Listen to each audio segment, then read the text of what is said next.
Hi everyone, so for today's story I've chosen this one. Can you tell what the title is? And it says stories by the Brothers Grimm. Now the Brothers Grimm were famous German storytellers who told lots of fairy tales, okay? And very famous fairy tales originate from the stories that they told, okay? And this is one of their most famous ones. It's called The Frog Prince. Long ago in a faraway country there lived a beautiful princess. The princess had a golden ball that was her favourite toy. One day while she was playing, the golden ball fell into a well. Down, down, down it went. The princess looked into the well, but she could not see it. The well was so deep. What's a well? And what other stories might have a well in it? And how do you think the princess is feeling now she's dropped her golden ball into the well? Princess, why are you crying? An ugly, slimy frog was looking over the top of the well. My golden ball fell in the well, sobbed the princess.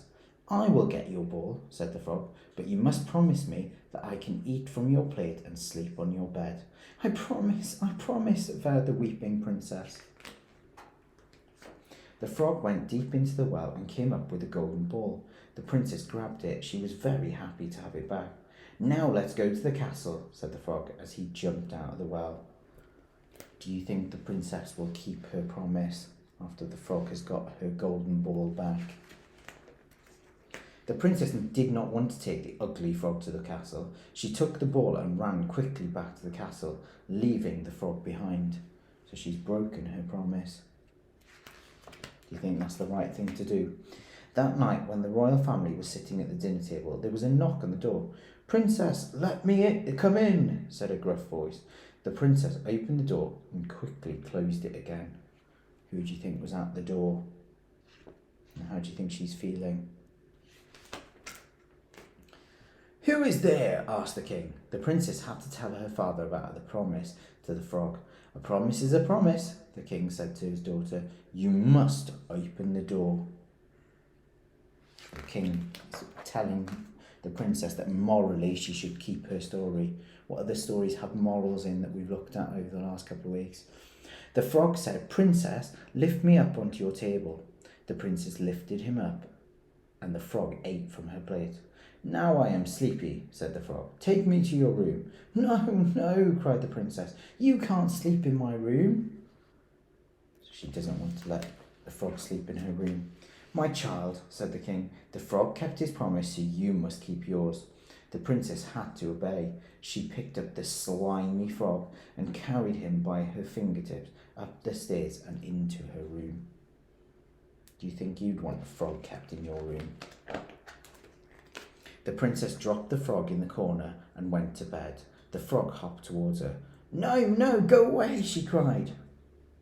She doesn't want the slimy frog anywhere near her. The thought of sleeping in the same bed as an ugly, slimy frog was too much. The princess could not hide her anger. She picked up the frog and threw him against the wall. Then a surprising thing happened. What do you think happened to the frog?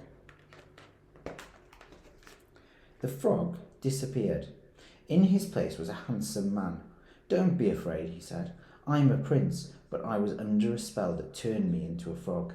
Only you, princess, could break the spell. So the frog has turned into a beautiful prince. Can you think of any other stories where the frog turns into a prince? The prince asked the princess to marry him, and she said yes. The king was very happy to make plans for their wedding. The prince and the princess were married and went in a fine coach to the prince's castle. They lived happily ever after and were always kind to frogs. So as I said, the story is a fairy tale and is very similar to other fairy tales that we might know right now. What other fairy tales have a frog and a prince in them, and how is it different and how is it similar to the story I've just read? Okay. Also, think about your opinion of the story. Did you enjoy the story? Do you think the princess should have kept her promise?